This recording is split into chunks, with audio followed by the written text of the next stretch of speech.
Good morning. चलो, आप लोग रेडी हो गए क्लास के लिए? चलिए हम लोग आज का क्लास स्टार्ट करते हैं।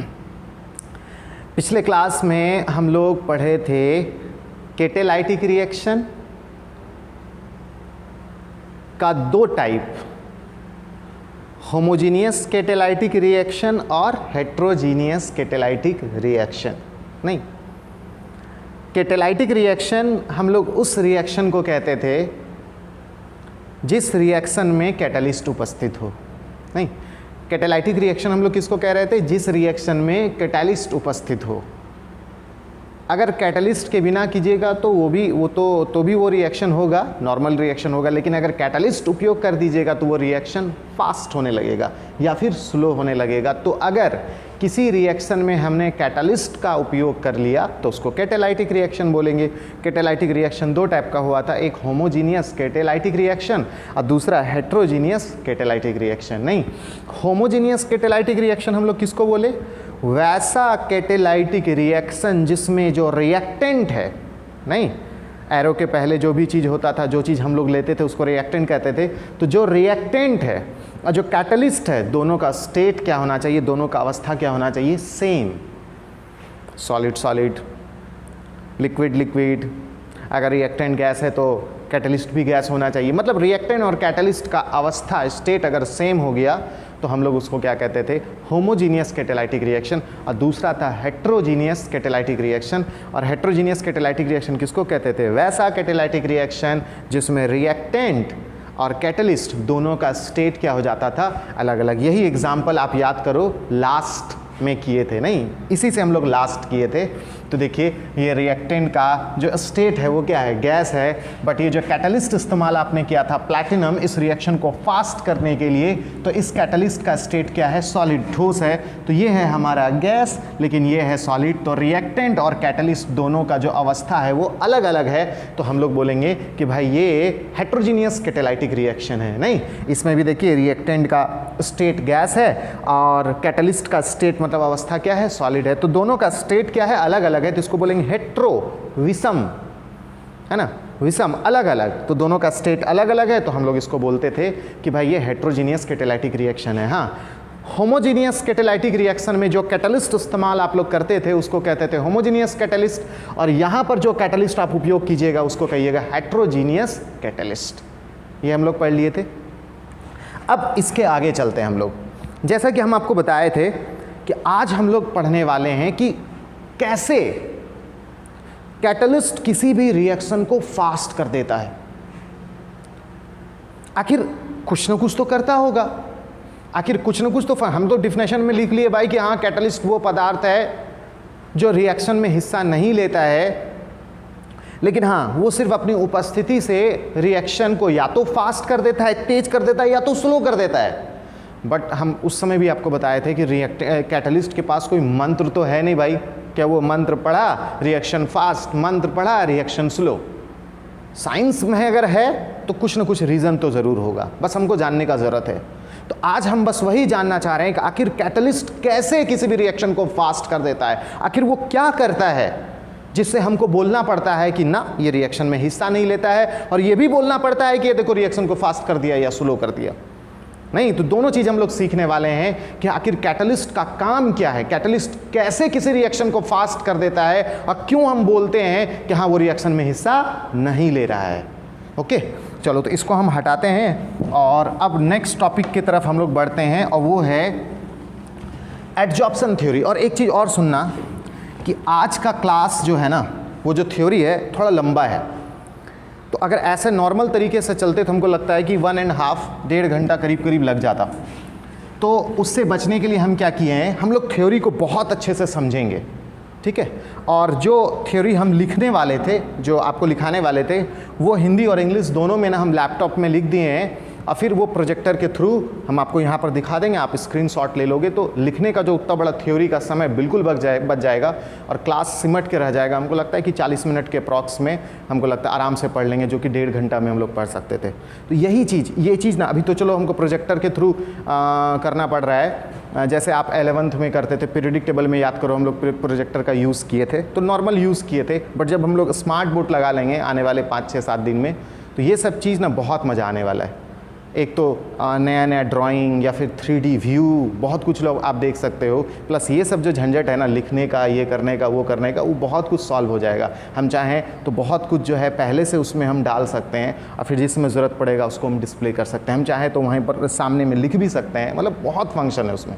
विंडोज़ हो या एंड्रॉयड हो या फिर प्रोजेक्टर हो, तो मतलब किसी चीज़ को हमको बाहर से ज़रूरत नहीं पड़ने वाला है, सब उस बोर्ड में रहता है। तो हम भी वेट कर रहे हैं शायद आप भी बहुत ज़्यादा वेट कर रहे होंगे कि जल्दी से हम लोग उस पर आएँ। तो आज जो है हम लोग प्रोजेक्टर का यूज़ करेंगे, ठीक है। और उस प्रोजेक्टर के यूज़ करने से क्या होगा, वो जो लिखने का समय है ना, वो फालतू का जो जाता वो एकदम बच जाएगा और हम लोग आराम से 40 मिनट में, हमको लगता है कि 40 मिनट या 45 मिनट जो भी हो, या 35 मिनट भी हो सकता है, उसमें हम लोग आराम से एक बड़ा थ्योरी अच्छे से कंप्लीट कर लेंगे, ठीक है। तो चलिए आज समझने पे आपको ज़्यादा ध्यान देना है, ठीक है। अब कुछ जहाँ पर ज़रूरत पड़ेगा तो वो तो हम लिखेंगे ही।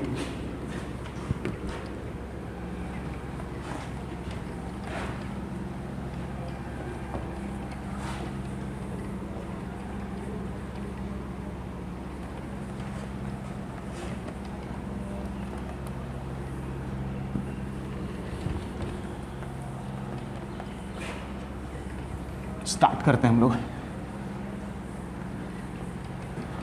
आज का जो कॉन्सेप्ट है, आज का जो हमारा टॉपिक है वो है एडजॉर्प्शन थ्योरी। इसको हटाते हैं। Adsorption theory for heterogeneous catalytic reaction, okay. तो उसके पहले ना एक वर्ड आपको समझना है, इंटरमीडिएट। क्योंकि ये पीछे वाले चैप्टर का है और हम लोग सरफेस केमिस्ट्री पढ़ रहे हैं, तो पीछे वाले चैप्टर का यूज़ हो रहा है थोड़ा थोड़ा, तो इसको समझ के रख लो आप लोग। नोट पॉइंट में हम इसको बता देते हैं आपको, इंटरमीडिएट किसको कहते हैं, अच्छे से समझना। 1 मिनट। हाँ, तो हमने क्या कहा कि इस थ्योरी में ना एक वर्ड यूज़ होने वाला है, क्या, इंटरमीडिएट। क्या यूज़ होने वाला है भाई, इंटरमीडिएट। ये इंटरमीडिएट क्या है ये हम लोग समझ लेते हैं, ओके। देखो किसी भी रिएक्शन को हम लोग किससे दिखाते हैं भाई, एरो से, नहीं। वो जो रिएक्शन हो रहा है ना, वो जो प्रक्रिया, वो जो काम हो रहा है, तो उस रिएक्शन को, उस रिएक्शन जो रिएक्शन हम लोग करना चाह रहे हैं, तो उस रिएक्शन को करने के लिए जिस चीज़ को हम लेंगे उसको हम लोग क्या कहते थे भाई, रिएक्टेंट। नहीं, उसको हम लोग क्या कह देते थे, रिएक्टेंट, ठीक है। चलिए प्रोसेस स्टार्ट कर दिए, प्रोसेस होने लगा। तो प्रोसेस होने के बाद जो बनेगा उसको हम लोग क्या कह देते थे, प्रोडक्ट।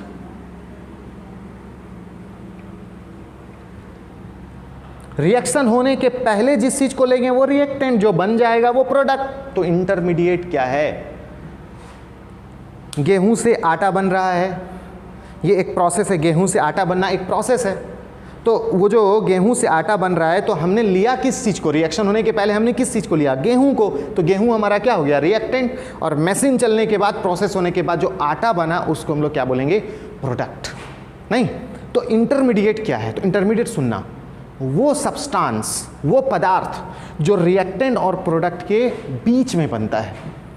कहाँ पर बनता है भाई, बीच में, मतलब रिएक्टेंट से, रिएक्टेंट के बाद, अब प्रोडक्ट के पहले जो स्थिति होगा, जो सिचुएशन होगा, उसी को कहना इंटरमीडिएट। रिएक्टेंट के कब रे, रिएक्टेंट के बाद, प्रोडक्ट के पहले। जैसे देखो, मान लेते हैं कि ये गेहूं है, ठीक है, और ये आटा है। आटा में तो एकदम छोटा छोटा दाना होगा, पता नहीं दिख भी नहीं रहा होगा आपको, चलो दिखा देते हैं थोड़ा। ये लो बनाए, एकदम बारीक हो गया, छोटा छोटा हो गया। तो ये गेहूं हुआ और वो आटा हुआ, ये रिएक्टेंट हुआ, वो प्रोडक्ट हुआ। तो इसके बाद आटा के पहले का सिचुएशन क्या होगा, सोचिए तो। ये क्या होगा, जैसे मशीन में डालेंगे ये टूटना शुरू हो गया होगा, टूटे टूटे मान लेते हैं इतना छोटा हो गया। तो ये चीज़ जो है ना, समझना अच्छे से कि ये ना तो रिएक्टेंट है, ना तो प्रोडक्ट है। ये कौन सा सिचुएशन है रे? तो रिएक्टेंट के बाद का सिचुएशन है, और ये वाला क्या है रे? प्रोडक्ट के पहले का सिचुएशन है। समझ में आ रहा है? तो इंटरमीडिएट किसको बोलोगे? इसी को। इंटरमीडिएट मतलब बीच वाला इंटरमीडिएट, है ना। इंटरमीडिएट का मीनिंग ही होता है मध्य, बीच वाला। तो इंटरमीडिएट किसको बोलेंगे भाई? बीच वाला। और बीच वाला कौन होगा रे? तो जो रिएक्टेंट के बाद का सिचुएशन होगा और जो प्रोडक्ट के पहले का सिचुएशन होगा, मतलब रिएक्टेंट और प्रोडक्ट के बीच में जो होगा। तो गेहूं पहले इतना बड़ा था, मशीन में जैसे डाले ये टूटना शुरू हुआ होगा, तो टूटते देखो ऐसा हो गया। अब फिर और टूटेगा तो प्रोडक्ट में कन्वर्ट हो जाएगा। तो ये चीज जो है ना, ये जो रिएक्टेंट और प्रोडक्ट के बीच में जो है, इसी को हम लोग क्या बोलेंगे? इंटरमीडिएट।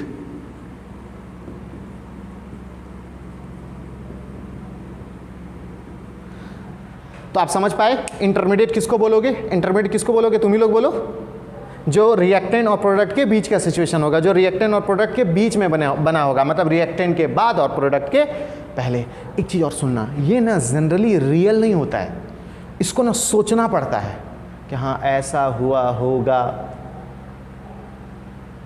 ये एक सपना टाइप का है। जबरदस्ती हम लोग देखते हैं कि अच्छा ये रिएक्टेंट है, टूट के ये बन गया, तो अच्छा बीच में जरूर ऐसा होगा। जनरली ये जो है ना इमेजिनरी होता है, सपना होता है, सोचने वाला चीज होता है, काल्पनिक होता है। ठीक है, केमिकल काइनेटिक्स चैप्टर में इसी को पढ़ेंगे हम लोग बहुत डिटेल में। ऑर्गेनिक में भी हमारा है। और इंटरमीडिएट का एक और दूसरा नाम होता है एक्टिवेटेड कॉम्प्लेक्स भी हम लोग इसको कहते हैं। ठीक है, तो एक्टिवेटेड कॉम्प्लेक्स भी नाम है। और वो क्या चीज़ है? तो भाई वो एक्टिवेटेड कॉम्प्लेक्स हो या इंटरमीडिएट हो, दोनों क्या है? एक इमेजिनरी चीज़ है, एक सपना है, एक बीच वाला चीज़ है। और किसके किसके बीच है? रिएक्टेंट और प्रोडक्ट के बीच वाला चीज़। हमको रिएक्टेंट हम अपने आँख से देख लिए, प्रोडक्ट हम लोग देख लिए, तो हम लोग इमेजिन करते हैं कि अच्छा इससे वो बना, तो जरूर बीच में ना टूटे ऐसा हुआ होगा, फिर बाद में प्रोडक्ट बन गया होगा। तो इंटरमीडिएट क्या होगा? रिएक्टेंट के बाद वाला केस होगा, और वो तुरंत किस में कन्वर्ट हो जाएगा? प्रोडक्ट में कन्वर्ट हो जाएगा। ओके, तुरंत किस में बदल जाएगा? प्रोडक्ट में बदल जाएगा। तो रिएक्टेंट और प्रोडक्ट के जो बीच में बनेगा उसी को कहना इंटरमीडिएट, है ना। रिएक्टेंट और प्रोडक्ट के बीच में जो बनेगा उसको क्या बोलेंगे? इंटरमीडिएट। अब हम आपको एक एग्जाम्पल दिखा देते हैं, उसके बाद फट से हम लोग अपने थ्योरी पर आ जाएंगे। जैसे देखिए एक रिएक्शन है H2 + I2, है ना। तो H2 + I2 से बनता है 2HI, हम लोग जानते हैं। H2 और I2 से क्या बन गया? 2HI। तो ये हो गया हमारा रिएक्टेंट और ये हो गया प्रोडक्ट। अब चलो इसका इंटरमीडिएट हम लोग दिखाते हैं। तो H2 अगर होगा तो कैसा होगा? H और H के बीच में एक बॉन्ड बना हुआ होगा। अच्छा I2 किस तरह से होगा? I2 है ना, 2 I है ना, तो एक I यहाँ दिखा दिए, एक I यहाँ दिखा दिए, और दोनों के बीच में एक बॉन्ड दिखा दिए हम लोग। तो ये हो गया I2 और ये हो गया H2, दोनों के बीच में प्लस है तो प्लस दे दिए। अब चलिए प्रोडक्ट आप लोग बनाइए HI, है ना। ये HI मतलब इस बार बॉन्ड किसके बीच में? ये बॉन्ड किसके बीच में? HH के बीच में। ये बॉन्ड II के बीच में। लेकिन अगर अब HI बन गया, इसका मतलब बॉन्ड किसके किसके बीच में है भाई? HI के बीच में। तो ये है H, ये है I, और दोनों के बीच में देखो बॉन्ड बन गया। लेकिन 2 पीस है, तो एक HI और बना दिए हम लोग, बीच में प्लस दे दिए। HI, तो एक HI मिलके कितना हो गया? 2HI हो गया। अब जरा सोचते हैं कि क्या हुआ होगा। ये भी थोड़ा दूसरे चैप्टर का ही है, लेकिन फिर भी आप लोग आराम से समझ जाओगे। ओके, हम इंटरमीडिएट का थोड़ा कॉन्सेप्ट दे दिए, और यहाँ से भी हम 0 लेवल से ही लेके जा रहे हैं, तो आप ध्यान दो, एकदम आराम से समझ में आएगा, कोई दिक्कत नहीं है। स्टार्ट करते हैं। तो ये HH हुआ, ये I हुआ, वो प्रोडक्ट बन गया। हम रिएक्टेंट देख रहे हैं कि ये रिएक्टेंट है हमारा, हम लोग देख पा रहे हैं कि ये प्रोडक्ट है। अब सोच रहे हैं ना, सपना देख रहे हैं, इमेजिन कर रहे हैं कि इसका इंटरमीडिएट कैसा हुआ होगा। तो हम सोच रहे हैं क्या कि अच्छा देखो H और H के बीच में बॉन्ड है, और प्रोडक्ट में क्या देखते हैं कि H और H के बीच में बॉन्ड टूट गया। अच्छा H और I के बीच में बॉन्ड, H और I के बीच में बॉन्ड यहां पर नहीं है, लेकिन प्रोडक्ट में देखिए H और I के बीच में बॉन्ड आ गया। तो हमने क्या देखा कि ये वाला जो बॉन्ड है वहां पर नहीं है, ये वाला जो बॉन्ड आई आई के बीच में है देखो वहाँ पर नहीं है, और ये जो यहाँ पर जो एच आई के बीच में बॉन्ड जो है यहाँ पर नहीं था लेकिन वहाँ पर आया, और एच आई के बीच में यहाँ पर भी बॉन्ड नहीं है, वहाँ पर बॉन्ड आया। इसका मतलब है कि एच और आई के बीच में बॉन्ड बन रहा है और एच और आई के बीच में बॉन्ड टूट रहा है। तो जैसे ये दोनों को कंबाइन करोगे, ये बॉन्ड टूट गया, ये बॉन्ड टूट गया, इस दोनों के बीच में बॉन्ड बन गया, इस दोनों के बीच में बॉन्ड बन गया, प्रोडक्ट बन गया। बट सवाल उठता है कि इसके बीच का स्थिति कैसा होगा। तो देखो ये बॉन्ड यहां पर है लेकिन वहां टूट गया है, टूट गया, लेकिन बीच में क्या होगा, तो बीच में टूटने पर होगा। समझ आया? ये बॉन्ड अभी सही सलामत है, वहां पूरी तरीके से टूट गया, तो क्या हुआ, इस रास्ते में क्या हो रहा होगा, रे तो टूट रहा होगा, पहले थोड़ा सा टूटा फिर पूरा टूट गया। तो वही दिखा रहे हैं, ये बीच वाला स्थिति दिखा रहे हैं कि देखो भाई पहले बॉन्ड था लेकिन अब क्या है, ये बॉन्ड टूटने पर है, टूटने वाला है, जैसे टूटेगा वो बन जाएगा। उसी तरह से आई और आई के बीच में बॉन्ड क्या है भाई, आई और आई के बीच में बॉन्ड क्या है, टूटने वाला है। तो इस ये वाला और ये वाला बॉन्ड जो होगा, ये वाला बॉन्ड और ये वाला बॉन्ड, ये बोलेंगे कि ये है अबाउट टू ब्रेक या about to cleavage, about to break मतलब टूटने पर है, एकदम जो है ना अब टूटेगा। अच्छा बॉन्ड बन रहा है कौन कौन सा, एच और आई के बीच में बॉन्ड देखना है कि आ गया, एच और आई के बीच में बॉन्ड देखते हैं आ गया, यहां पर तो नहीं था वहां पर आया, इसका मतलब रास्ते में क्या होगा, बन रहा होगा। तो इसको भी हम लोग डॉट डॉट से दिखा देते हैं, इसको भी हम लोग डॉट डॉट से दिखा देते हैं। तो ये वाला चीज, ये और ये दोनों बॉन्ड है ना, ये वाला बॉन्ड और ये वाला बॉन्ड क्या है भाई, अबाउट टू फॉर्म। तो ये दोनों बॉन्ड बनने पर है और अगले ही क्षण क्या हुआ, बन गया, अगले ही क्षण क्या हो गया, बन गया, प्रोडक्ट बन गया। और रिएक्टेंट में ये दोनों बॉन्ड था लेकिन देख रहे हैं कि प्रोडक्ट में नहीं है, इसका मतलब है कि बीच में क्या होगा, टूटने पर होगा। तो इसको आप कहोगे इंटरमीडिएट। क्या बोलोगे, इंटरमीडिएट। तो अच्छे से ये सब ध्यान देना, इंटरमीडिएट किसको बोलेंगे भाई, जो रिएक्टेंट और प्रोडक्ट के बीच में बन रहा हो। ओके, रिएक्टेंट के बाद और प्रोडक्ट के पहले। और ये इंटरमीडिएट क्या होगा, अगले ही क्षण, अगले ही पल किस में बदल जाएगा, प्रोडक्ट में बदल जाएगा। ये प्रोडक्ट बदलने ही वाला है, बस हम रोक के ना सपना देख रहे हैं, इमेजिन कर रहे हैं कि हाँ ऐसा हुआ होगा। ये बॉन्ड सही सलामत है और वहां पर टूट गया, इसका मतलब है कि बीच में टूटने पर होगा नहीं। अच्छा ये बॉन्ड यहां पर नहीं है लेकिन प्रोडक्ट में बन गया, इसका मतलब है कि इंटरमीडिएट बीच में क्या होगा, ये बनने पर होगा। तो ये दोनों लिखा दिए हैं बनने पर, मतलब इंग्लिश में अबाउट टू फॉर्म, और ये दोनों जो बॉन्ड है, ये दोनों बॉन्ड जो है वो टूटने पर है, तो अबाउट टू क्लीवेज। इसका मतलब कि अबाउट टू ब्रेक भी बोल सकते हो या क्लीवेज भी बोल सकते हो। तो ये हुआ रिएक्टेंट और ये हुआ प्रोडक्ट, और बीच में जो बनेगा उसको हम लोग क्या बोलेंगे, इंटरमीडिएट। तो इंटरमीडिएट के बारे में दो बात यहां से लेके जाना बस। पहला बात ये कि ये रिएक्टेंट और प्रोडक्ट के बीच में बनता है और ये प्रोडक्ट नहीं है, प्रोडक्ट नहीं, हाँ प्रोडक्ट के रास्ते पर है। अब ये तुरंत प्रोडक्ट में बदल जाएगा, ये दोनों बॉन्ड एकदम कंप्लीटली टूट जाएगा और ये दोनों बॉन्ड देखो बन जाएगा, एकदम बन गया, और ये वाला बॉन्ड बन गया तो 2HI बन गया। उसी को शॉर्ट में आप ऐसा लिख देते हो। तो इंटरमीडिएट के बारे में दो बात, पहला बात ये कि रिएक्टेंट और प्रोडक्ट के बीच में बनता है, और दूसरा ये तुरंत प्रोडक्ट में बदल जाएगा।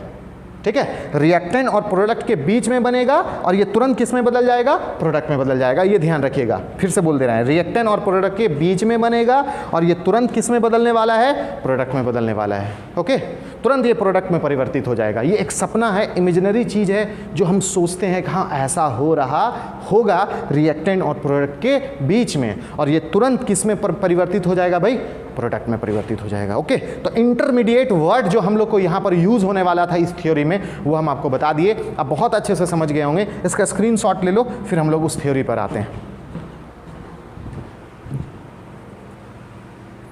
ले लिए, इसको हम हटा देते हैं।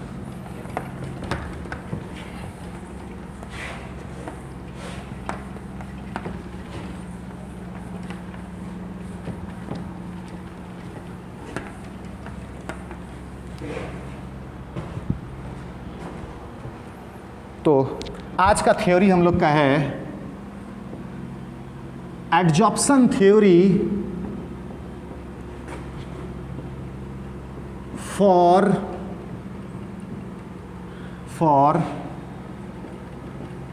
Heterogeneous catalytic reaction, heterogeneous catalytic reaction. ठीक है, हेडिंग वेडिंग देने का जरूरत नहीं है आपको, हम आपको बोले भी थे कि हम लोग बहुत अच्छे से समझेंगे, चूंकि थ्योरी थोड़ा सा बड़ा है। ठीक है, तो इस वजह से हम पूरा अच्छे से आपको समझा देते हैं और फिर लास्ट में प्रोजेक्टर से शो करेंगे, आप आराम से उसका स्क्रीनशॉट ले लेना, तो जो लिखने वाला चीज़ है वो बिल्कुल ख़त्म हो जाएगा। तो इसलिए बस आपको समझना है अच्छे से कि ये थ्योरी कहता है क्या है, और जैसे जैसे हम आपको समझा रहे हैं बिल्कुल वैसे वैसे ही हम लोग को लिखना है, वैसे वैसे ही आपको वहाँ पर आने वाला है। तो जिस क्रम में हम बोलेंगे उसी क्रम में नोट्स भी रहेगा हम लोग का, वही क्रम में हम लोग अपना थ्योरी भी लिखेंगे। तो अच्छे से समझना एकदम पूरा। Adsorption theory for heterogeneous catalytic reaction, start करते हैं। इसका हिंदी अगर बोलोगे तो क्या होगा भाई, विषमांगी उत्प्रेरित अभिक्रिया, विषमांगी उत्प्रेरित अभिक्रिया के लिए अधिशोषण सिद्धांत। जब विषमांगी ले लेंगे, विषमांगी मतलब कि रिएक्टेंट और कैटलिस्ट दोनों का जो अवस्था है वो अलग अलग होगा, तो इसी में होमोजेनियस भी समा जाता है। होमोजेनियस में तो और आसान केस है रे कि दोनों का स्टेट, दोनों का अवस्था क्या है, सेम है, वो तो आसान चीज़ हो गया। हम लोग हार्ड वाला लेके चल रहे हैं, कठिन वाला लेके चल रहे हैं कि क्या होगा तब जब दोनों का स्टेट, दोनों का अवस्था अलग अलग होगा, मतलब क्या, हेट्रोजीनियस होगा। इसीलिए हम लोग एडजॉर्प्शन थ्योरी पढ़ रहे हैं, किसके लिए, हेट्रोजीनियस कैटालाइटिक रिएक्शन के लिए। अधिशोषण का सिद्धांत पढ़ रहे हैं, अधिशोषण का सिद्धांत पढ़ रहे हैं, किसके लिए, हेट्रोजीनियस कैटालाइटिक रिएक्शन के लिए। और हेट्रोजीनियस आपको अच्छे से पता है कि हेट्रोजीनियस कैटालाइटिक रिएक्शन किसको बोलोगे, वैसा कैटालाइटिक रिएक्शन जिसमें रिएक्टेंट और कैटलिस्ट का स्टेट, अवस्था क्या हो, सेम हो, सॉरी अलग हो। रिएक्टेंट और कैटलिस्ट का दोनों का अवस्था क्या होना चाहिए, अलग होना चाहिए। स्टार्ट करते हैं।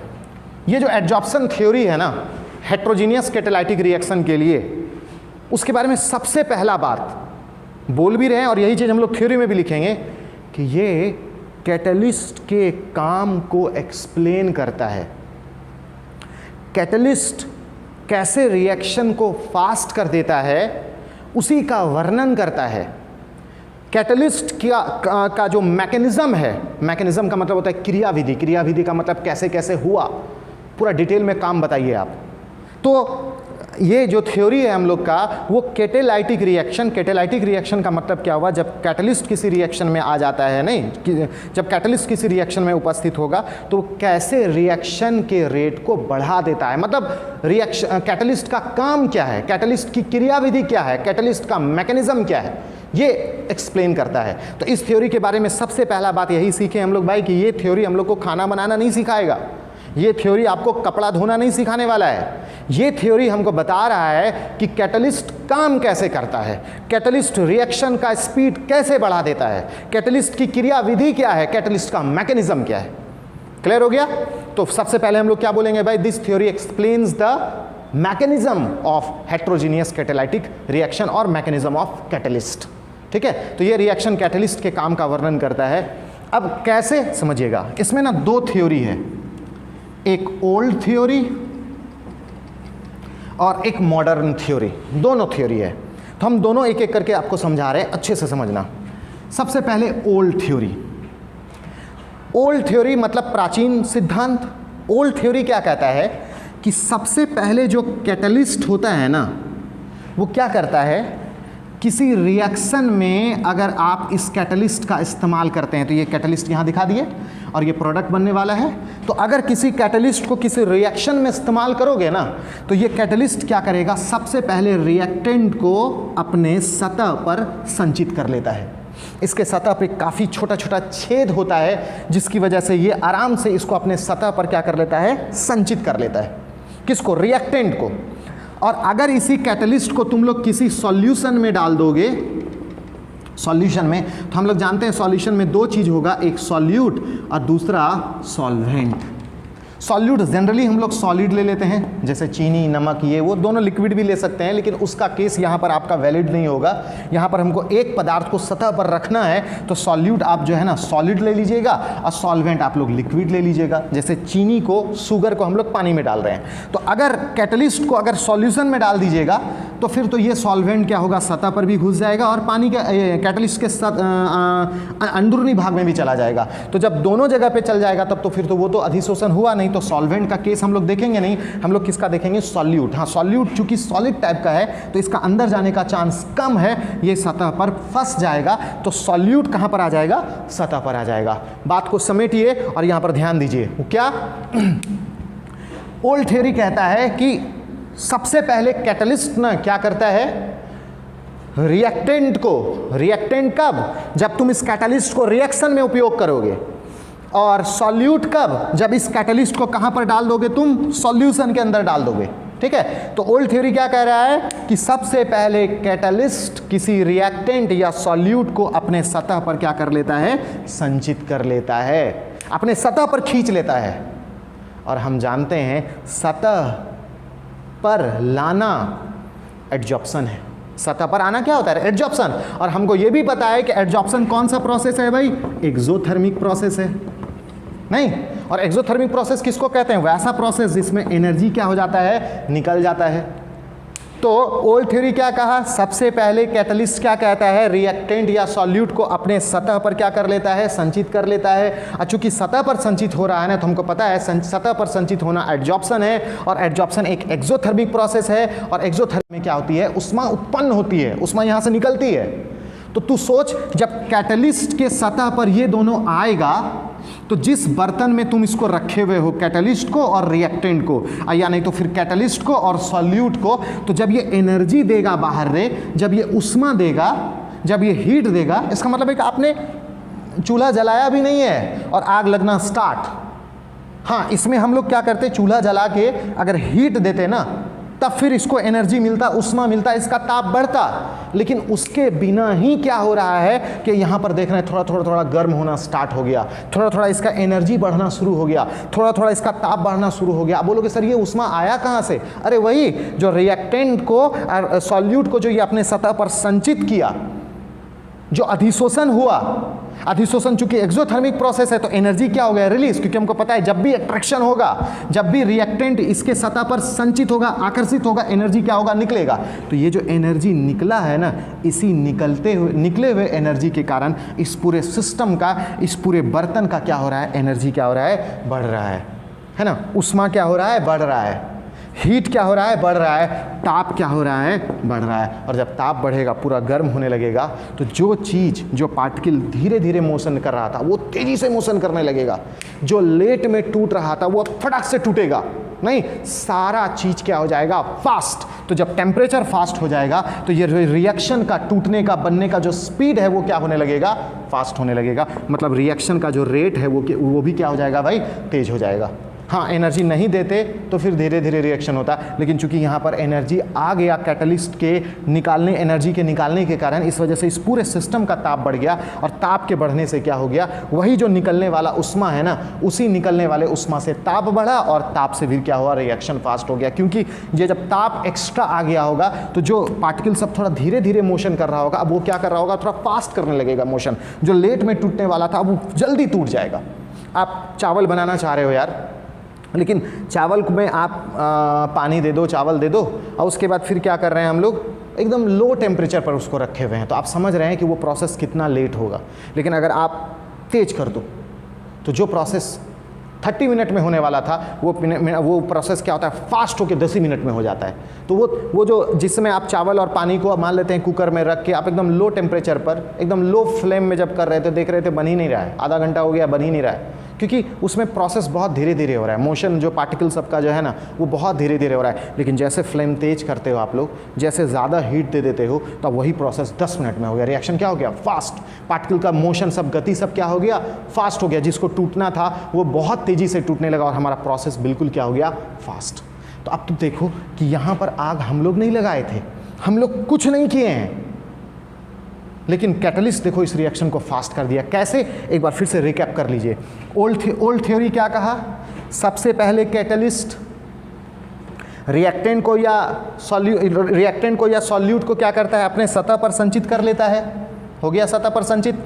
अच्छा, सतह पर संचित करना कौन सा प्रोसेस है रे? एडजॉर्प्शन प्रोसेस है। और एडजॉर्प्शन भी कौन सा प्रोसेस है? तो एक्सोथर्मिक प्रोसेस है। एक्सोथर्मिक प्रोसेस में क्या होगा? एनर्जी निकलेगी, उष्मा निकलेगी, हीट निकलेगी, और जो एनर्जी निकलेगा वो तो इसी बर्तन में रहने वाला है। तो वो जो एनर्जी निकला ना, वो एनर्जी उपयोग में आ जाएगा, यूज हो जाएगा किस में रे? इस पूरे सिस्टम का ताप को बढ़ाने में, इस सिस्टम को गर्म करने में। तो चूंकि ताप बढ़ गया, उष्मा बढ़ गया, तो अब ये जो रिएक्शन जो धीरे धीरे हो रहा था, वो क्या हो जाएगा? फास्ट हो जाएगा। तो देखा आपने, ये कैटलिस्ट क्या कर दिया? इस रिएक्शन को फास्ट कर दिया। अगर आप इस कैटलिस्ट का इस्तेमाल यहां पर नहीं करते, तो कौन सतह पर संचित करता? कैसे एड्जॉर्प्शन होता, और अगर एड्जॉर्प्शन नहीं होता तो कोई एक्सोथर्मिक प्रोसेस यहाँ पर नहीं होता, और एक्सोथर्मिक प्रोसेस अगर नहीं होता तो एनर्जी अपने आप नहीं निकलता, और जब एनर्जी नहीं निकलता तो इस पूरे कंटेनर का टेम्परेचर नहीं बढ़ता, और टेम्परेचर नहीं बढ़ता तो रिएक्शन का रेट भी नहीं बढ़ता, रिएक्शन फास्ट भी नहीं होता। तो रिएक्शन जो फास्ट हुआ है इसका पूरा क्रेडिट किसको जाता है? कैटलिस्ट को। तो कैटलिस्ट ही था वो जो रिएक्टेंट और कैटलिस्ट को अपने सतह पर लाया। इसी की वजह से एड्जॉर्प्शन हुआ, इसी की वजह से एनर्जी निकला, और वही जो एनर्जी निकला वो यूज हम लोग कर लिए, उपयोग में आ गया किस चीज में रे? तो इस पूरे सिस्टम का ताप को बढ़ाने में, और ताप चूंकि बढ़ गया, टेम्परेचर बढ़ गया, तो इस रिएक्शन का रेट भी बढ़ गया, स्पीड भी बढ़ गया, रिएक्शन फास्ट हो गया। तो ये जो रिएक्शन फास्ट हुआ इसका सारा क्रेडिट किसको जा रहा है? कैटलिस्ट को जा रहा है। ठीक है, तो ये था old theory. Okay, old theory क्या बोल दिया भाई कि सबसे पहले रिएक्टेंट और रिएक्टेंट जो है, सबसे पहले कैटलिस्ट क्या करता है? रिएक्टेंट या सॉल्यूट को अपने सतह पर लेके आ जाता है। सतह पर आना एड्जॉर्प्शन है, और एड्जॉर्प्शन चूंकि एक्सोथर्मिक है तो एक्सोथर्मिक में अत्यधिक मात्रा में उष्मा उत्पन्न होती है, और यही उष्मा प्रयुक्त हो जाती है, यूज हो जाती है, यूटिलाइज हो जाती है इस पूरे रिएक्शन का ताप को बढ़ाने में, इस पूरे सिस्टम के ताप को बढ़ाने में, और रिएक्शन के स्पीड को बढ़ाने में।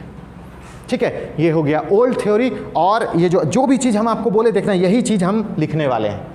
तो लास्ट में हम आपको प्रोजेक्टर से दिखा देंगे, आप लोग उसको स्क्रीनशॉट ले लोगे, एकदम सेम देखना, यही चीज़ हम पढ़ के भी दिखा देंगे, हम आपको एकदम सेम यही चीज़ लिखने वाले हैं। तो पहला आपको एकदम दिमाग में आ गया कि कैसे करना है। सबसे पहले हम आपको बोले थे कि ये थ्योरी क्या करता है? कैटलिस्ट के मैकेनिज्म को दिखाता है, कैटलिस्ट के काम को दिखाता है, कैटलिस्ट कैसे काम करता है ये इसका वर्णन करता है। सबसे पहले ये लिखेंगे और फिर उसके बाद ओल्ड थ्योरी लिखेंगे। अब चलते हैं मॉडर्न थ्योरी की ओर।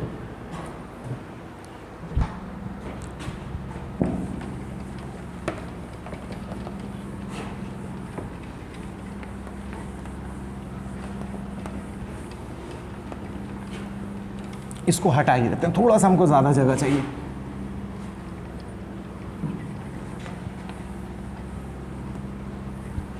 ओए 18 होगा ना।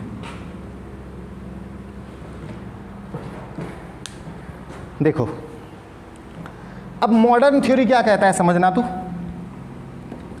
हम लोग पढ़ रहे हैं मॉडर्न थ्योरी या मॉडर्न कॉन्सेप्ट, मतलब आधुनिक सिद्धांत, अभी का सिद्धांत। अब वो मॉडर्न थ्योरी क्या है अच्छे से समझना। मॉडर्न थ्योरी कहता है कि जो ओल्ड थ्योरी कह रहा है, ओल्ड थ्योरी क्या कह रहा है कि कैटलिस्ट सबसे पहले रिएक्टेंट या सॉल्यूट को अपने सतह पर लाएगा जिससे अधिशोषण होगा। अधिशोषण चूंकि एक्सोथर्मिक प्रोसेस है तो एनर्जी निकलेगा, आग लगेगा, और वही एनर्जी यूज में आ जाएगा रिएक्शन के ताप और रेट को बढ़ाने में। तो मॉडर्न थ्योरी कहता है कि जो जो बात ओल्ड थ्योरी बोला वो सारा का सारा बात गलत नहीं है, एकदम गलत नहीं है, वो सही है। ठीक है, ये मत समझना गलत कि हाँ वो ओल्ड थ्योरी था, मॉडर्न थ्योरी आया तो उसको गलत ही करके आया होगा। नहीं नहीं नहीं, ये मॉडर्न थ्योरी कह रहा है कि नहीं, जो भी ओल्ड थ्योरी बोला था पहले प्राचीन के समय में, प्राचीन में जो भी लोगों का सोचना था कि हाँ ऐसा ऐसा होता है, तो वो सोचना बिल्कुल सही है। लेकिन इसने क्या किया, उसमें एक एक्स्ट्रा और फैक्टर ऐड किया। उसमें बोला कि वो सब चीज़ तो सही है ही, लेकिन ना कैटलिस्ट एक काम और करता है जिसकी वजह से रिएक्शन फास्ट हो जाता है। अब वो एक काम और क्या है तो वो सुनिएगा। तो मॉडर्न थ्योरी, ओल्ड जो थ्योरी है वो भी है, और एक चीज़ और एक चीज़ और क्या है, ये कहता है कि कैटलिस्ट ना इंटरमीडिएट जल्दी बना देता है, मतलब वो इंटरमीडिएट बनाता है। इंटरमीडिएट मतलब समझे ना, वही जो हम आपको क्लास के स्टार्टिंग में समझाए, रिएक्टेंट और प्रोडक्ट के बीच में बनने वाला तुरंत प्रोडक्ट में बदल जाने वाला। दो बात हम आपको बोले थे यहाँ से लेके जाना है। तो जब कैटलिस्ट इंटरमीडिएट बना देगा तुरंत, तो भाई जब इंटरमीडिएट बन गया तो प्रोडक्ट तो तुरंत बन ही जाएगा, क्योंकि इंटरमीडिएट तुरंत प्रोडक्ट में कन्वर्ट हो जाता है। तो मॉडर्न थ्योरी कहता है कि रिएक्शन को फास्ट कैटलिस्ट जो करता है उसमें दो बात इंपॉर्टेंट होता है। पहला बात तो वो जो ओल्ड थ्योरी कह रहा है वो तो है ही, लेकिन साथ साथ ये इंटरमीडिएट भी बना देता है। और इंटरमीडिएट बनाने से क्या हुआ, काम आसान हो गया। अब प्रोडक्ट फट से बन जाएगा तो रिएक्शन और फास्ट हो जाता है। तो मॉडर्न थ्योरी एक्चुअली कॉम्बिनेशन है दो थ्योरी का। पहला कौन सा रे? ओल्ड थ्योरी और intermediate compound formation theory. Intermediate मतलब समझ गए आप लोग, कंपाउंड मतलब उसी पदार्थ वही यौगिक, फॉर्मेशन मतलब बनना, थ्योरी का मतलब सिद्धांत। तो बोलिए ये मॉडर्न कॉन्सेप्ट कितने थ्योरी का कॉम्बिनेशन है रे? दो थ्योरी का कॉम्बिनेशन है, एक old theory plus intermediate compound formation theory. तो कुछ कुछ आइडिया समझ में आया हमको कि मॉडर्न थ्योरी जो पुराना वाला बात था ना, ओल्ड थ्योरी जो कहता था वो भी बोल रहा है कि सही है, और साथ में उसने एक और बात बताया कि कैटलिस्ट सिर्फ वो जो रिएक्टेंट सॉल्यूट को जो सतह पर ला के अधिशोषण करवा के एक्सोथर्मिक प्रोसेस से एनर्जी निकाल के जो रेट बढ़ाता था, सिर्फ वही नहीं करता है, वो क्या करता है, इंटरमीडिएट भी जल्दी बना देता है, और इंटरमीडिएट जल्दी बनाने के कारण हमारा प्रोडक्ट जल्दी बन जाता है, रिएक्शन फास्ट हो जाता है। अब हम ये जानने का कोशिश करेंगे कि ये इंटरमीडिएट बनाया कैसे। ये देखिएगा, इसको हम हटाते हैं।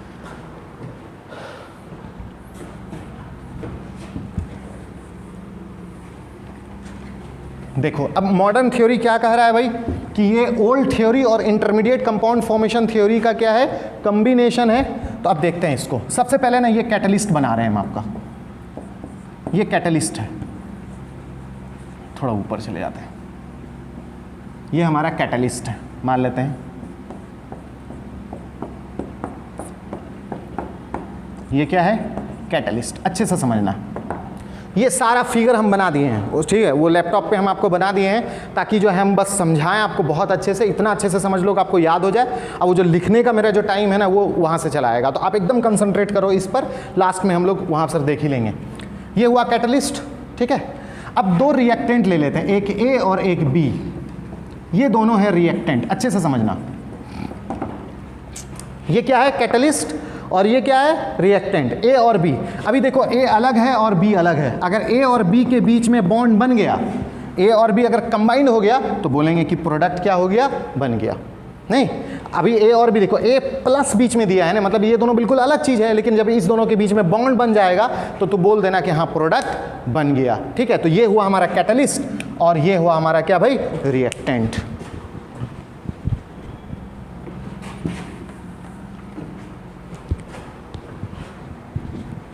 देखो अब बोलोगे सर ये सब चीज़ क्या है। देखो ये ना एक पदार्थ है, बस ऐसे ऐसे दिखा दिए सिंपली, लेकिन इसका महत्व है। ये जो आगे में हम ऐसे कैसे कर दिखाए हैं ना, ये सब बॉन्ड है जो कि खाली दिखा रहे हैं हम। और खाली दिखाने का मेरा मकसद ये है, जिससे हम बताना चाह रहे हैं कि देखो ये कैटलिस्ट ना किसी भी पदार्थ को अपने सतह पर सोखने के लिए रेडी है। ये कैटलिस्ट उसी पदार्थ को ही कहते हैं जिसमें ये एक काबिलियत हो, जिसमें ये गुण हो कि उसका सतह खाली हो, सतह में छोटा छोटा छेद हो, ताकि वो किसी भी पदार्थ को अपने सतह पर क्या करे, संचित कर सके। अगर उसके पास अगर ऐसा सतह पर बॉन्ड बनाने की क्षमता नहीं है तो वो कैटलिस्ट के जैसा व्यवहार नहीं कर सकता है। तो कैटलिस्ट वही पदार्थ बन सकता है जिसके सतह पर कुछ ऐसा सोखने का, दूसरे पदार्थ को अपने सतह पर संचित करने का, लाने का गुण होता हो। तो हम देख रहे हैं कि कैटलिस्ट का यहाँ पर ऐसे बॉन्ड खाली दिखाना, ये हमको फील करा रहा है, ये हमको बता रहा है कि हाँ ये किसी भी पदार्थ को यहाँ पर जोड़ लेगा, मतलब किसी भी पदार्थ को सतह पर ला देगा, मतलब हाँ सतह पर सोखने की क्षमता इस पदार्थ के पास है, इस कैटलिस्ट के पास है। एक बार फिर से बता देते हैं हम आपको कि इसका क्या मतलब है। समझ में आया ना क्या है कि ये कैटलिस्ट का ये जो ऐसे ऐसे लाइन हम दिखा रहे हैं, एक्चुअली ये सब क्या है रे, बॉन्ड। और वो भी क्या है, हाँ अगर यहाँ पर हम ए कर दें इसका मतलब ये कैटलिस्ट और ए के बीच में बॉन्ड बन गया। लेकिन अभी अगर ऐसे है इसका मतलब है कि ये किसी के साथ बॉन्ड बना नहीं है, बनने वाला है, खाली है, बिल्कुल रेडी है ये कैटलिस्ट नया बॉन्ड बनाने के लिए, किसी को अपने सतह पर लाने के लिए बिल्कुल रेडी है। तो ये जो पूरा का पूरा आप देख रहे हो, ये लाइन ये लाइन ये लाइन, ये सब क्या है रे, बॉन्ड। कहाँ पर का बॉन्ड रे, सतह पर का बॉन्ड। जिससे क्या होगा, ये कैटलिस्ट क्या करेगा, किसी भी पदार्थ को अपने सतह पर लाएगा। वही हम महसूस कराना चाह रहे हैं, वही दिखाना चाह रहे हैं कि देखो भाई ये कैटलिस्ट है और इसका सतह बिल्कुल रेडी है, बिल्कुल तैयार है किसी भी पदार्थ को अपने सतह पर लाने के लिए। क्योंकि जब तक उसमें ये खूबी नहीं होगा वो कैटलिस्ट नहीं बन सकता है। तो ये हुआ हमारा कैटलिस्ट और ये इसका सतह पर बिल्कुल खाली बॉन्ड है, इसी जगह पे वो क्या करेगा, दूसरे पदार्थ को लाएगा। अब देखो सबसे पहला स्टेप ध्यान देना, मॉडर्न थ्योरी जो है वो दो थ्योरी का कॉम्बिनेशन था, कौन कौन, तुम ही लोग बोलो। एक तो ओल्ड थ्योरी और दूसरा रे इंटरमीडिएट बनने वाला theory, intermediate compound formation theory. तो मॉडर्न थ्योरी दो थ्योरी का कॉम्बिनेशन है, एक ओल्ड थ्योरी और दूसरा कौन सा भाई, इंटरमीडिएट कंपाउंड फॉर्मेशन थ्योरी। और मॉडर्न थ्योरी कहता है कि कैटलिस्ट का ना सारा का सारा जादू, कैटलिस्ट का सारा गुण, कैटलिस्ट का सारा काम सतह पर होता है। कैटलिस्ट का सारा जादू सतह पर है, वो सतह से ही सब कुछ करता है। और ये सतह पर होने का प्रोसेस जो है 5 स्टेप में पूरा होता है। कितने स्टेप में? 5 स्टेप में। तो वही 5 स्टेप हम लोग अब देखने जा रहे हैं। एक बार फिर से बोल रहे हैं, मॉडर्न थ्योरी किस किस चीज़ का कॉम्बिनेशन है? ओल्ड थ्योरी का कॉम्बिनेशन है और इंटरमीडिएट बनने वाले थ्योरी का कॉम्बिनेशन है। मॉडर्न थ्योरी क्या कहता है कि कैटलिस्ट का सारा जादू कहाँ पर रहता है? सरफेस पर रहता है। और ये जो सरफेस पर का जो जादू है, ये जो पूरा का पूरा मॉडर्न थ्योरी है, ये पूरा कंप्लीट कितने में होता है भाई? 5 स्टेप में। अब वो 5 स्टेप हम लोग देखने वाले हैं, ध्यान दीजिएगा। सबसे पहला स्टेप, मॉडर्न थ्योरी कहता है कि सबसे पहला स्टेप क्या होता है? रिएक्टेंट जो है ना धीरे धीरे बहने लगता है, विसरण करने लगता है, डिफ्यूज होने लगता है, बहने लगता है। किधर भाई? प्रोडक्ट के कैटलिस्ट के सतह की ओर। चूंकि सतह पर इसको बॉन्ड खाली दिख रहा है, इस कैटलिस्ट के पास गुण है सतह पर सोखने का, इसी वजह से रिएक्टेंट तुम जहां पर भी रखोगे वो क्या होगा? धीरे धीरे इसके सतह की ओर विसरण करने लगेगा, इसकी सतह की ओर बहने लगेगा। यही है step number first. Step number first समझ में आया? स्टेप नंबर फर्स्ट क्या होगा रे? रिएक्टेंट सब बहने लगेगा किधर? कैटलिस्ट के सतह की ओर। तो जब भाई यहां से गाड़ी स्टार्ट किया है, यहां पहुंचना चाह रहा है, तो कभी ना कभी तो पहुंच जाएगा। तो अगला स्टेप में अब ये दिखा रहा है स्टेप नंबर 2। स्टेप नंबर 2 में देखिए ये कैटलिस्ट बना दिया हमने, ये कैटलिस्ट बना दिया हमने। और अब दिखा रहे हैं कि देखो ए पहुंच गया यहां पर आके, मान लेते हैं, और बी भी जो है पहुंच गया। ठीक है, तो यहां से चला था, लेकिन अब देख रहे हैं कि चलते बहते इसके सरफेस पे क्या हो गया? आ गया। और सरफेस पे आया ना, तो सरफेस पे आना क्या होता है? एडजॉर्प्शन। इसका मतलब है कि स्टेप 2 में हम लोग लिख देंगे कि हाँ एडजॉर्प्शन जो है हो गया। ठीक है, पहला स्टेप में क्या हुआ था? ये बहना शुरू किया था, और दूसरे स्टेप में चूंकि सरफेस पर आ गया, तो सरफेस पर आना अधिशोषण है, तो यहां पर हम देख रहे हैं कि अधिशोषण हो गया। तो स्टेप नंबर 2 में क्या हो गया? अधिशोषण हो गया। अब आइए स्टेप नंबर 3। देखो ये हमारा कैटलिस्ट है,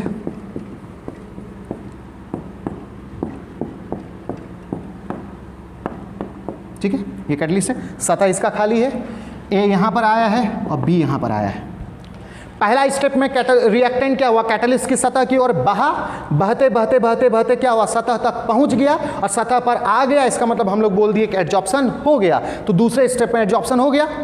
अब सोच यार कि पहले इस कंटेनर में ए यहां था, बी यहां था, बहुत दूरी थी दोनों के बीच में, ठीक है, लेकिन कैटलिस्ट क्या किया? इसको भी अपने सतह पर लेके आया और इसको भी अपने सतह पर लाया।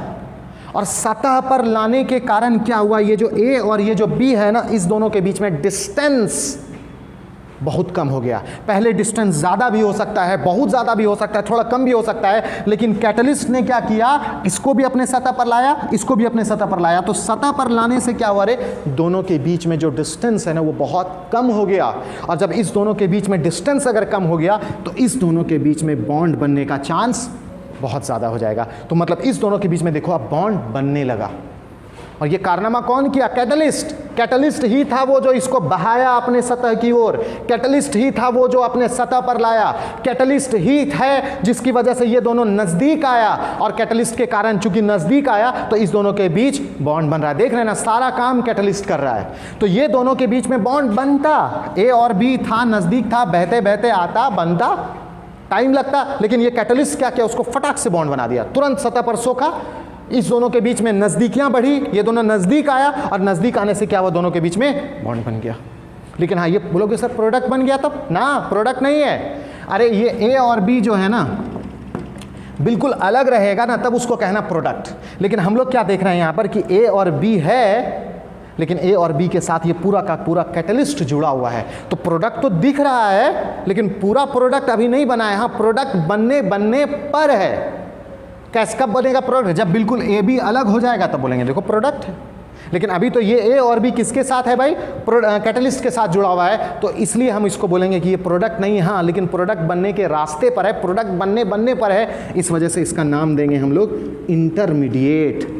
हम आपको बोले थे ना कि इंटरमीडिएट कौन होता है जी, जो रिएक्टेंट, ये जो रिएक्टेंट है और बनने वाला प्रोडक्ट, यहाँ पर हम आपको प्रोडक्ट बनाएंगे तो जो रिएक्टेंट और प्रोडक्ट के बीच में बनता हो और जो तुरंत प्रोडक्ट में बदलने वाला हो। तो ये प्रोडक्ट है तो नहीं पूरा, लेकिन हाँ प्रोडक्ट बनने पर है, अब ये जस्ट प्रोडक्ट में कन्वर्ट होने वाला है, ठीक है। इसको हटाएं हम थोड़ा सा, देख सबसे पहले रिएक्टेंट कैटलिस्ट के सतह की ओर बहा, फिर सतह पर वो पहुंच गया, सतह पर पहुंचना अधिशोषण था, चूंकि सतह पर पहुंचा तो दोनों के बीच में नजदीकियां बढ़ी, नजदीक हो गया दोनों, तो दोनों के बीच में बॉन्ड बन गया। अब बॉन्ड बन गया तो फिर भी इसको प्रोडक्ट नहीं बोले, क्योंकि ए और बी के बीच में बॉन्ड तो बन गया है, लेकिन हाँ अभी भी ये कैटलिस्ट से जुड़ा हुआ है, तो ए बी प्लस कैटलिस्ट को प्रोडक्ट हम लोग नहीं बोलने वाले हैं भाई, ये बिल्कुल अलग हो जाएगा, तब हम लोग प्रोडक्ट बोलेंगे। तो अब देखिए क्या हो रहा है, अब देखो ए 75 बॉन्ड तो बना नहीं सकता है भाई, ए अभी कैटलिस्ट के साथ बॉन्ड बनाया था, लेकिन जैसे बी के साथ बॉन्ड बनाने लगेगा वैसे ही एक कैटलिस्ट के साथ ये वाला बॉन्ड क्या होगा, तोड़ना स्टार्ट कर देगा, है ना। जब ए और बी के बीच में जब बॉन्ड बनना स्टार्ट होने लगेगा तो वैसे ही ए और कैटलिस्ट के बीच में जो बॉन्ड है वो धीरे धीरे टूटना स्टार्ट हो जाएगा। तो ए और बी के बीच में बॉन्ड हमने दिखा दिया यहाँ पर, और अब हम दिखा रहे हैं कि चूंकि ए और बी के बीच में बॉन्ड बनने लगा, बन रहा है, लगभग बन गया है, तो अब ये ए और कैटलिस्ट के बीच में बॉन्ड टूट जाएगा, अब बी और कैटलिस्ट के बीच में बॉन्ड भी टूट जाएगा, क्योंकि ये इधर भी बॉन्ड बना ले, इधर भी बॉन्ड बना ले, इधर भी बॉन्ड बना ले, ऐसा तो नहीं है भाई, वो सारा का सारा एक प्रोसेस पर डिपेंड कर रहा है कि हाँ अगर ये इसके साथ बॉन्ड बन गया, इसका मतलब इसका ऑक्टेट अब पूरा हो गया, तो अब ये इसके साथ बॉन्ड नहीं बनाएगा, तोड़ देगा। तो अब देखो क्या होने वाला है भाई, ये कैटलिस्ट है,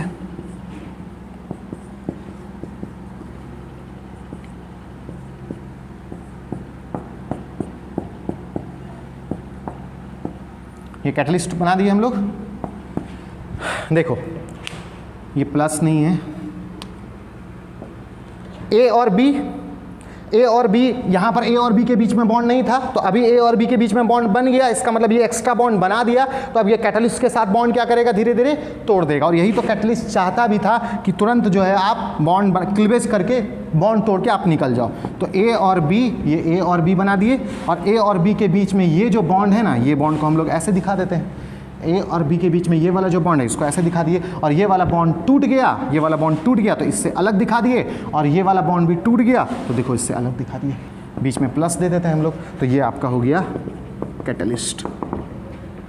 नहीं तो ये दोनों के बीच में ये जो बॉन्ड था, ये टूटने से क्या हुआ, हमारा ए बी बिल्कुल अलग हो गया। तो अब देखिए ये प्रोडक्ट बन चुका है।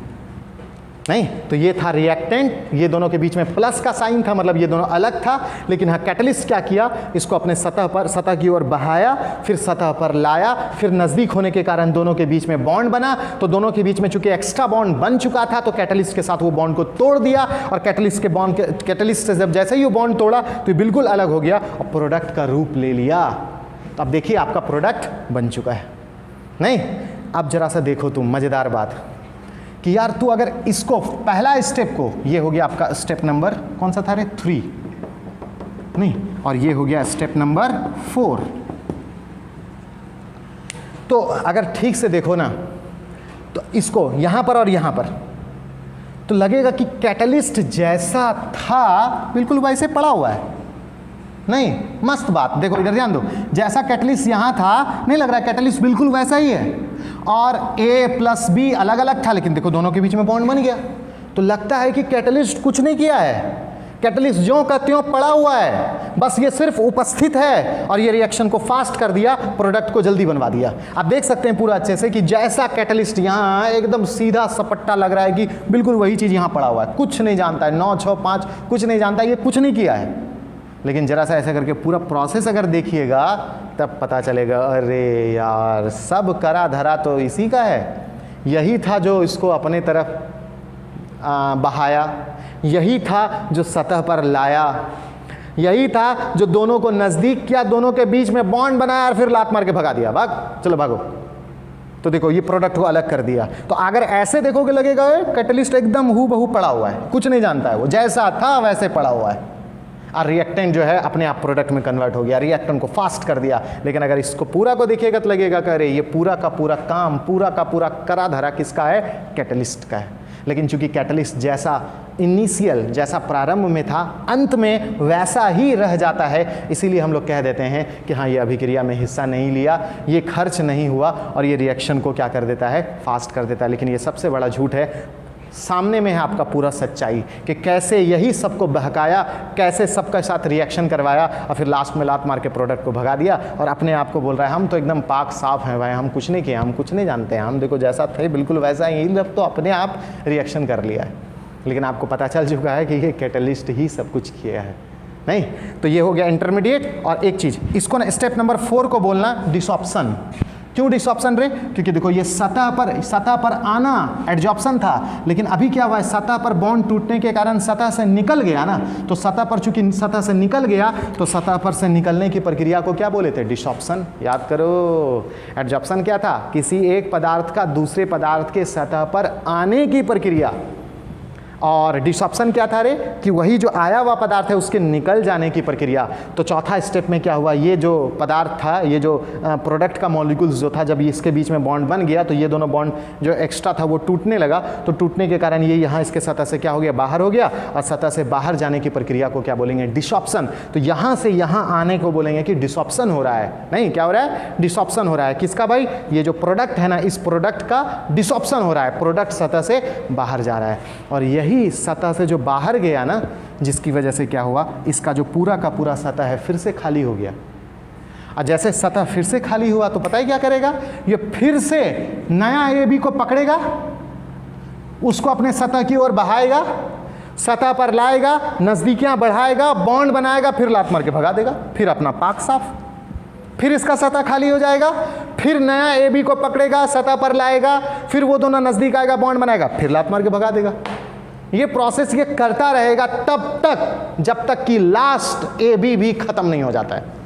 सोचो, जो काम 2 घंटा में होने वाला था ये दन दन दन दन दन दन 10 मिनट में कर दिया, रिएक्शन को फास्ट कर दिया। ठीक है, तो अब देखो ये क्या कर, अब इसका मूड क्या है?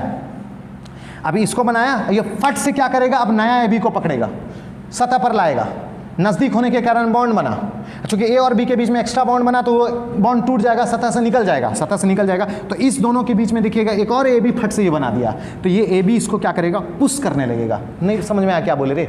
ये AB तो पुराना बना हुआ था ही ना, एक राउंड ये और मार लिया, एक राउंड और एक AB बना दिया। तो जब ये AB यहाँ पर से बनेगा ना, तो ये AB इसको क्या करेगा? पुश करेगा। जब तक पुश कर रहा था तब तक कैटलिस्ट फिर से क्या करेगा? नया AB एक और बना देगा, फिर नया एक और बना देगा। कहाँ पर बनेगा? इस दोनों के बीच में बनेगा। तो ये क्या करेगा? इसको पुश करने लगेगा, जो नया बना है ना वो इसको ढकेलने लगेगा। तो ढकेलने के कारण क्या होगा? ये इधर की ओर बहने लगेगा। यही है स्टेप नंबर 5। ये किधर बहने लगेगा?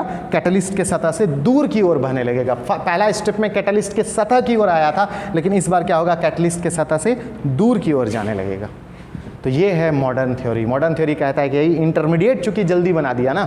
मॉडर्न थ्योरी क्या कर रहा है? पुराना जो थ्योरी है ना वो सही है, लेकिन साथ साथ ये इंटरमीडिएट बना देता है फट से। इंटरमीडिएट का मतलब क्या रे? ये कैटलिस्ट सतह पर लाया, सतह की ओर बहाया, फिर सतह पर लाया और क्या कर दिया? दोनों को नजदीक करके फट से इंटरमीडिएट बना दिया। चूंकि इंटरमीडिएट तेजी से बन गया तो प्रोडक्ट भी जल्दी बन जाएगा। तो इसकी वजह से भी रिएक्शन और फास्ट हो जाता है। ठीक है, तो ये 5 स्टेप हम लोग देख लिए। पहला स्टेप हो गया ये जो कैटलिस्ट है उसके सतह पर आना, दूसरा हो गया आपका कैटलिस्ट के सतह पर अधिशोषण, तीसरा हो गया इस दोनों के बीच में बॉन्ड बनना, मतलब इंटरमीडिएट बनना।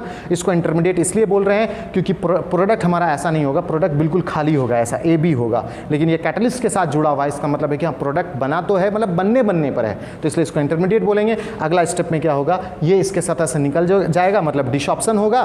तो ये देखो सतह से निकल गया। और 5वां स्टेप में क्या होगा कि ये कैटलिस्ट, चूंकि कैटलिस्ट का सतह बिल्कुल खाली हो चुका है, तो ये क्या करेगा रे? फिर से नया AB को बीच में बनाएगा। तो ये AB पुराने वाले AB को क्या करेगा? इधर पुश करेगा, मतलब बहना शुरू कर देगा इधर। ये हो गया 5वां स्टेप।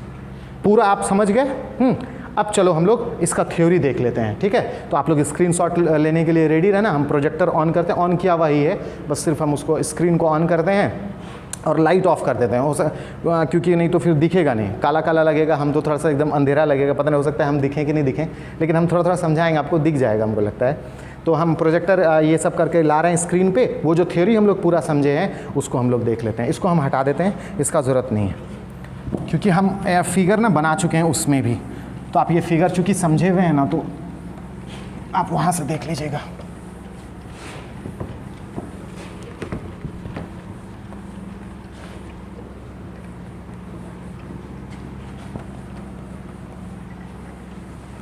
इसको भी हटा देते हैं।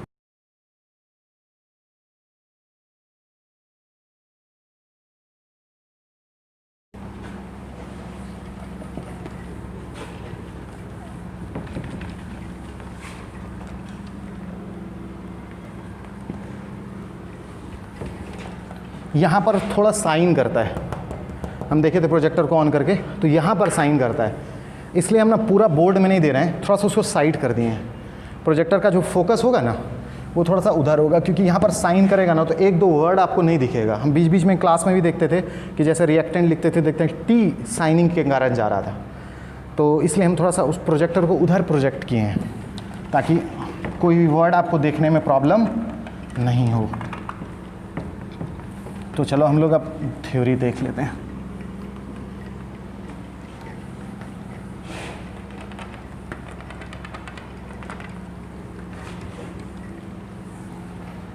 हम लाइट ऑफ करके प्रोजेक्टर ये ऑन करते हैं।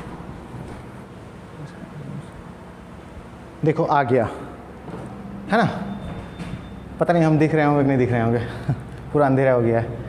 तो आप ये चीज़ तो आपको दिख रहा होगा। तो सबसे पहले देखो हम यहाँ पर definition heading, adsorption theory for heterogeneous catalytic reaction. क्या आज का यही टॉपिक था हम लोग का, adsorption theory for heterogeneous catalytic reaction. देखिए हमने आपको सबसे पहले क्या बताया था कि सबसे पहले हम लोग को ये लिखना है कि ये थ्योरी क्या चीज़ करता है। तो ये थ्योरी कैटलिस्ट के काम को, हेट्रोजीनियस कैटालिटिक रिएक्शन के मैकेनिज्म को, क्रियाविधि को एक्सप्लेन करता था कि हाँ कैसे कैटलिस्ट रिएक्शन को क्या कर देता है, फास्ट कर देता है। तो देखिए पहला वर्ड यहाँ देखिए, इसको पढ़िए क्या लिखा हुआ है, this theory explains the mechanism of heterogeneous catalytic reaction, है ना। सेम वही चीज बोले थे हम आपको, जैसा जैसा हम लोग पढ़े वैसे वैसे हम लोग को थ्योरी भी बनाना है। अब चलिए यहाँ देखिए ओल्ड थ्योरी पहले लिख रहे हैं, वहाँ देखिए लिखा हुआ है ओल्ड थ्योरी। तो क्या लिखा हुआ है, पढ़ो एकदम अच्छे से, कंसंट्रेट करो। अकॉर्डिंग टू ओल्ड थ्योरी, है ना, ओल्ड थ्योरी के अनुसार it was believed that first of all reactant और solute, याद कीजिए वही चीज हम लोग सीखे थे, reactant और solute accumulates on the surface of catalyst, ठीक है, सरफेस कैटलिस्ट के सतह पर क्या हो जाता है, संचित हो जाता है, accumulate कर जाता है। And we know that it is a process of adsorption है, और हम लोग जानते हैं कि ये एडजॉर्प्शन का प्रोसेस है। Since adsorption is an exothermic process, चूंकि एडजॉर्प्शन एक एक्सोथर्मिक प्रोसेस है, so lots of heat is evolve during this process, बहुत ज़्यादा, है ना, lots of heat is evolved in this process या फिर ड्यूरिंग दिस प्रोसेस। तो इस प्रोसेस के दौरान अत्यधिक मात्रा में क्या होती है, उष्मा उत्पन्न होती है।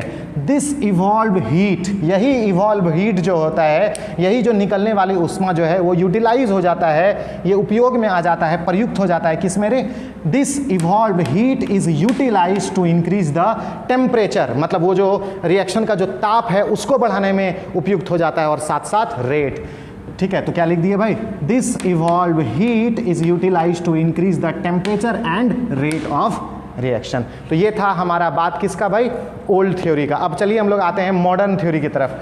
बट मॉडर्न कॉन्सेप्ट या फिर मॉडर्न थ्योरी, ये दो चीज का कॉम्बिनेशन था, याद है ना, किसका किसका, एक ओल्ड थ्योरी का और एक इंटरमीडिएट कंपाउंड फॉर्मेशन थ्योरी का। तो but modern concept is the combination of old theory and intermediate compound formation theory, ठीक है। साथ साथ क्या बोला गया था कि कैटलिस्ट का सारा जादू कहां पर रहता है रे, सतह पर रहता है। तो and according to modern theory all activities, जो सारा गतिविधि होता है, सारा का सारा जादू होता है किसका, of catalyst, depends upon the surface of catalyst which completes in following 5 step. तो सारा का सारा जादू जो है वो कैटलिस्ट के सतह पर केंद्रित होता है, सतह पर निर्भर करता है, जो कि निम्नलिखित 5 स्टेप में होता है। और 5 स्टेप क्या था, याद है, सबसे पहले सतह की ओर बहा था, डिफ्यूज़ किया था, विसरण किया था, फिर सतह पर आया था, मतलब एडजॉर्प्शन हुआ था, फिर इंटरमीडिएट बना था, फिर जो है उसका डिसॉप्शन हुआ था, और लास्ट में फिर सतह से दूर की ओर जाने लगा था। देखो पहला लिखे हैं, डिफ्यूजन ऑफ रिएक्टेंट, रिएक्टेंट सब बहना शुरू किया, किधर रे, towards surface of catalyst, surface catalyst के सतह की ओर। दूसरा क्या, जब सतह की तरफ बहेगा तो कभी ना कभी तो सतह पर आ जाएगा, जो कि आप लोग देखें। तो दूसरा स्टेप क्या हुआ, एडजॉर्प्शन। किसका एडजॉर्प्शन हुआ, रिएक्टेंट मॉलिक्यूल का। और रिएक्टेंट मॉलिक्यूल का कहां पर हुआ, तो on the surface of catalyst. तो दूसरे स्टेप में हम लोग लिख लिए।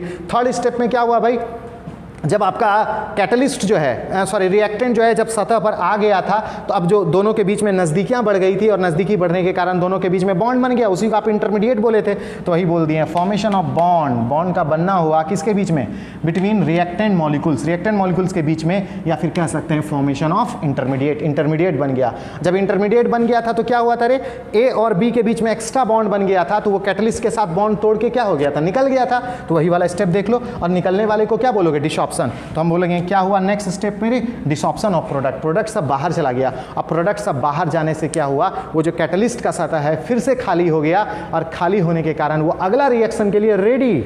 तो वही लिखे हैं, desorption of product due to विच, जिस कारण से surface of catalyst becomes available again, फिर से वो जो है मौजूद हो गया, फिर से जो है उपलब्ध हो गया, किसके लिए, अगेन फॉर नेक्स्ट रिएक्शन, अगले रिएक्शन के लिए। और उसके बाद फिर जब प्रोडक्ट बन गया था तो नया जो प्रोडक्ट बनता था वो उसको पुश करता था, तो बहने लगता था। तो वही लिख दिया, diffusion of product molecule away from the surface of catalyst. पहला में क्या था, टुवर्ड्स, पहले में सतह की ओर आया था, लास्ट में प्रोडक्ट सतह से बाहर की ओर जा रहा था। तो ये तो इंग्लिश में हो गया, ठीक है। इसका स्क्रीनशॉट आप ले लो, और हम फिर उसको ये करते हैं, हिंदी वाला लाते हैं,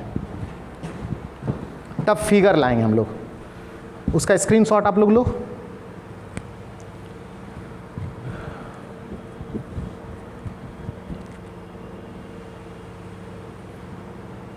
ले लिए।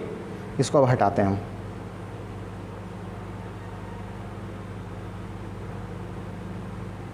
देखो ये हिंदी, सेम वही चीज़। यहाँ पढ़ते जाना तुम लोग, एक बार पढ़ देते हैं हम तेजी से। यह सिद्धांत विषमांगी उत्प्रेरित अभिक्रिया के क्रियाविधि का वर्णन करता है, मतलब मैकेनिज्म को बताता है। प्राचीन सिद्धांत के अनुसार ऐसा माना जाता था कि सबसे पहले रिएक्टेंट या सॉल्यूट के अणु कैटलिस्ट की सतह पर संचित हो जाते हैं, तथा हम जानते हैं कि यह अधिशोषण की प्रक्रिया है। चूंकि अधिशोषण एक एक्सोथर्मिक प्रोसेस है, इसलिए इस प्रक्रिया के दौरान क्या होती है, अत्यधिक मात्रा में उष्मा उत्पन्न होती है। यही उत्पन्न उष्मा रिएक्शन के टेम्परेचर तथा रेट को बढ़ाने में प्रयुक्त हो जाती है। समझ गए। अब चलिए मॉडर्न कॉन्सेप्ट दो का कॉम्बिनेशन है, तो वही लिख दिए हैं। लेकिन मॉडर्न कॉन्सेप्ट दो कॉन्सेप्ट, एक ओल्ड थ्योरी तथा दूसरा इंटरमीडिएट कंपाउंड फॉर्मेशन थ्योरी का संयोजन है। तथा मॉडर्न कॉन्सेप्ट के अनुसार कैटलिस्ट की सारी गतिविधियां कहां पर केंद्रित होती हैं, कहां पर निर्भर करती हैं, सतह पर निर्भर करती हैं, जो निम्नलिखित 5 स्टेप में पूरी होती हैं। अब पांचों स्टेप हम लोग देख लेते हैं, फिर फिगर हम लोग देख लेंगे। तो आप लोग ना इसका स्क्रीनशॉट ले लो, फिर ये 5 स्टेप हम आपको दिखाते हैं एक साथ। ले लिया, हम हटा दें इसको, ऊपर कर दें, कर रहे हैं ऊपर।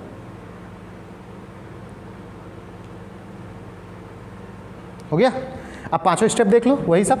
कैटलिस्ट के सतह की ओर रिएक्टेंट के अणु का विसरण, पहले कैटलिस्ट के सतह की ओर वो बहने लगा। कैटलिस्ट के सतह पर रिएक्टेंट के अणु का अधिशोषण जब बहा था तो वो सतह पर पहुंचेगा, अधिशोषण हो गया। अधिशोषण होने के बाद क्या होगा, दोनों नजदीक हो गया तो बॉन्ड बन जाएगा। तो रिएक्टेंट के अणु के बीच बॉन्ड का बनना, और उसी को आप लोग क्या कह दिए थे, इंटरमीडिएट का बनना। और इंटरमीडिएट बनने के बाद क्या होगा रे, रिएक्टेंट के बीच में एक्स्ट्रा बॉन्ड बन गया, तो प्रोडक्ट का बॉन्ड तोड़ के वो निकल जाएगा, डिसऑप्शन हो जाएगा। तो प्रोडक्ट का विशोषण, डिसऑप्शन को हिंदी में विशोषण कहते थे।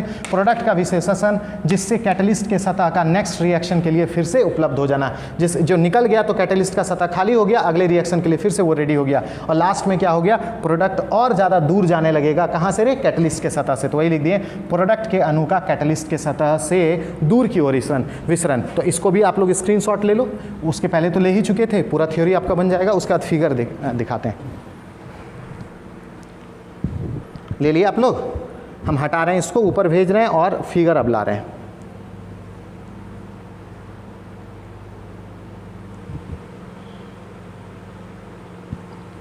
इसको पूरा कर दें क्या,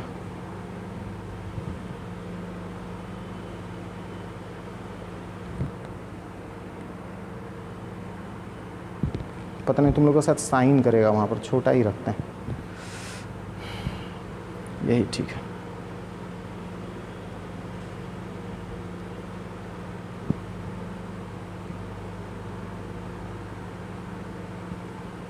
देखो देखो वही फिगर है जो आप लोग अभी बनाए थे। देखिए ये कैटलिस्ट है, ये रिएक्टेंट हो गया ए बी।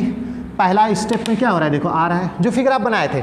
सेकंड स्टेप में क्या हुआ है, एडजॉर्प्शन ऑफ रिएक्टेंट मॉलिक्यूल्स लिख भी दिए, देखो सतह पर आ गया यहाँ पर, है ना। अब क्या होगा, दोनों के बीच में बॉन्ड बन जाएगा। तो देखिए यहाँ पर क्या हो गया, formation of bond between reactant molecules, step number 3 में लिख दिए formation of bond between reactant molecules, और इसी को दिखा दिए चूंकि ये सतह पर आ गया तो ये इंटरमीडिएट हो गया, जैसा कि आप फिगर में देखे थे। और जैसे इस दोनों के बीच में एक्स्ट्रा बॉन्ड बन गया तो अब निकल जाएगा, तो यहाँ से देखो ये निकल गया, तो इसको बोल दिए डिसॉर्प्शन ऑफ प्रोडक्ट मॉलिक्यूल्स, क्योंकि ये प्रोडक्ट बन चुका है ना, तो इसलिए बोल दिए डिसॉर्प्शन ऑफ प्रोडक्ट मॉलिक्यूल्स। और लास्ट स्टेप में क्या होगा, क्योंकि नया प्रोडक्ट यहाँ पर बीच में बनने लगेगा तो और ये तेजी से उधर जाने लगेगा, तो स्टेप नंबर 5 में बाहर और दूर जाने लगा।